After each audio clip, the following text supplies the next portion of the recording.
સૌ પ્રથમ માગણીની વાત કરું તે પહેલા આજે ગુજરાત સરકાર કુપોષણ સામેની મોટી મોટી વાતો અખબારોમાં કરોડો રૂપિયાની જાહેર ખબરો આપે છે અને એવું પણ જાહેર કરે છે કે કુપોષણનો દર ઘટાડવામાં સરકાર ખૂબ જ ગંભીરતાથી આગળ વધી રહી છે। પ્રથમ દર્શક મિત્રોને કહીશ કે સરકાર કેવી ગંભીર છે તે હકીકત ઉપરથી તો આપને ખ્યાલ આવશે।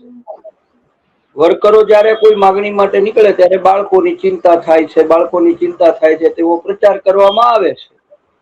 પરંતુ આજની સ્થિતિની વાત કરું તો આંગણવાડીમાં જે બાળકોને આ 1 લાખ આંગણવાડી વર્કર બહેનો સાચવે છે અને તેને પોષણ આહાર આપવામાં આવે છે, આ પોષણ આહાર ના જે બિલો એટલા માટે કે આંગણવાડી વર્કર પ્રથમ પોતાના નજીવા પગારમાંથી આહારનો ખર્ચ કરે છે, બજારમાંથી વસ્તુઓ લઈ આવે છે અને ભોજન તૈયાર કરીને આપે છે। તે બિલો 5 મહિનાથી આ આંગણવાડી વર્કરોને સરકારે આપ્યા નથી। સરકારને બાળકોની ચિંતા કેવી છે એની ઉપરથી આ હકીકત ઉપરથી સાબિત થાય છે કે જાહેરાતોમાં અને સ્ટંટબાજીમાં રસ છે, પરંતુ પાયાની વાતમાં એમને રસ નથી। બીજું એથી વધારે મહત્વની બાબત, કુપોષણ સામે લડવું હોય તો જે બાળકોને ભોજન આપવાનું છે, જે બાળકોને નાસ્તા આપવાના છે, તેને માટે સરકારે 2018ના વર્ષમાં ભાવો નક્કી કર્યા। આંગણવાડી વર્કરે બજારમાંથી ચણા લઈ આવવાના, આંગણવાડી વર્કરે બજારમાંથી તેલ લઈ આવવાનું, હળદર લઈ આવવાનું, મરચું લઈ આવવાનું, મસાલા લઈ આવવાની, દાળ લઈ આવવાની, આ બધા ના દરો સરકારે 2018માં નક્કી કર્યા અને આજે 2026 થઈ અને 26 હોવા છતાં આજે સરકારે ઈ પોષણના દરો, જે આહારના દરો છે તેનો વધારો પણ કર્યો નથી। આજે મગની દાળ 60 રૂપિયા મળતી હતી તે આજે 120 રૂપિયા મળે છે।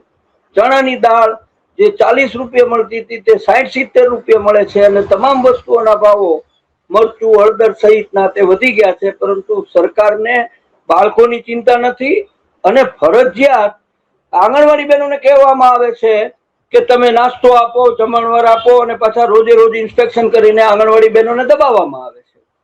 એટલા માટે અમે પહેલી વાત તો આ કહીએ છીએ કે સરકારને ખરેખર ચિંતા હોય તો એપ્લિકેશનો અને ડિજિટલાઇઝેશન પાછળ 24 કરોડ રૂપિયા ખર્ચ કરવાની જાહેરાત કરી। ખરેખર જો તમને બાળકોની ચિંતા હોય તો પહેલું કામ ઈ કરો કે આ પોષણ દર વધારો અને જે બાળકોના પોષણ માટે પૈસા આપવાના છે તે એડવાન્સમાં આપો।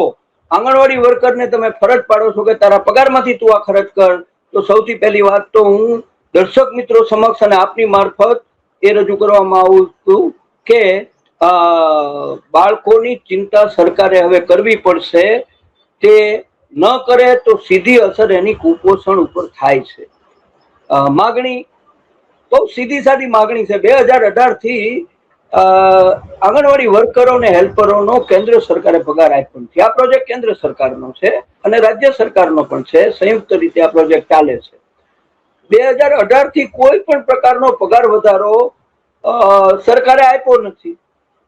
રાજ્ય સરકારે છેલ્લે 22માં નજીવો પગાર વધારો કરી અને કહ્યું હતું કે હવે પછી અમે કરશું, અત્યારે ચૂંટણી છે એટલે બધા માગે છે એટલે તમે ધીરજ ખમો।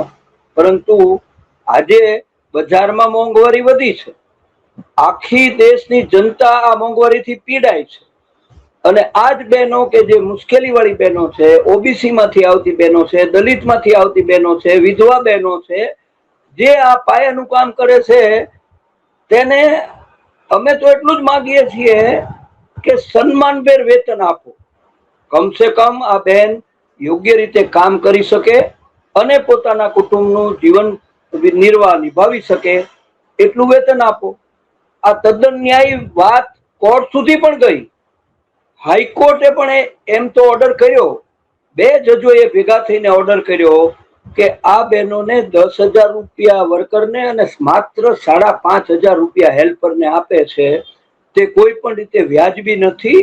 અને તેમનો પગારની રકમ પણ જાહેર કરી હાઈકોર્ટે કે વર્કરને 24,800 અને હેલ્પરને 20,300 રૂપિયા આપો.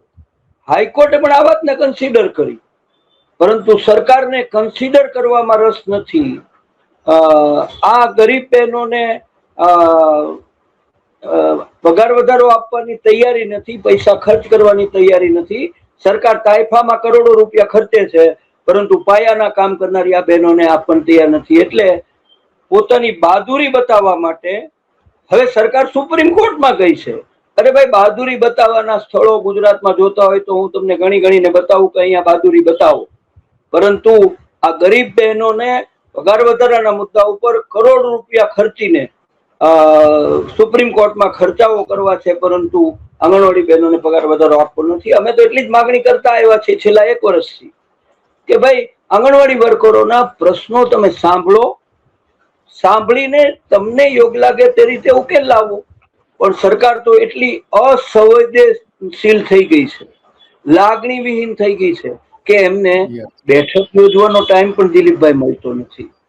એને શું કહે તો બહેનો શું કે છે, બહેનોને પણ આપણે સાંભળીએ કે એમની વેદના કેવી છે, એ પણ આજે જોઈએ કે ખરેખર શું સમસ્યા છે પણ જોઈએ.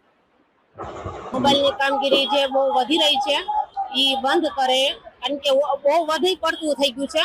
અને જે મોબાઈલની કામગીરી છે, નવો મોબાઈલ આપતા નથી, જૂનો મોબાઈલ એનો ચાલતો નથી.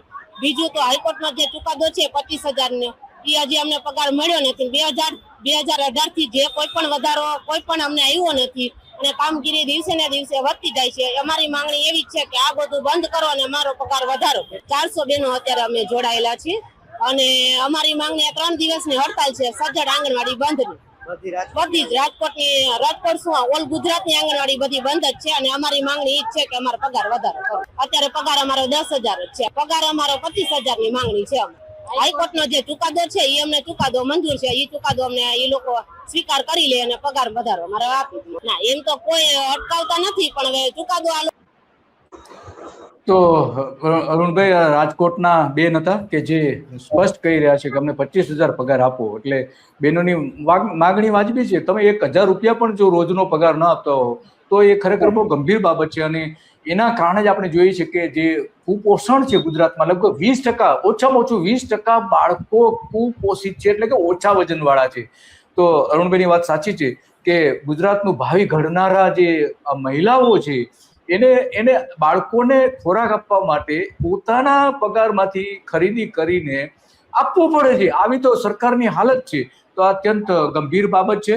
અને સરકારની કેવી હાલત છે એ પણ આપણે જોઈએ કે ખરેખર કયા પ્રકારે કેટલી આંગણવાડીઓની કેવી હાલત છે. પછી આપણે અરુણભાઈ પાસે જઈએ કે 29 જિલ્લામાં આંગણવાડી બહેનોનું જે વિરોધ પ્રદર્શન થઈ રહ્યું છે. ગુજરાતમાં 2296 આંગણવાડીમાં પાણીની સુવિધા નથી. 2200-2300 આંગણવાડીમાં સૌથી ગંભીર બાબત છે. 53,000 આંગણવાડીમાંથી 6,925 કાચા મકાનોમાં ચાલે છે.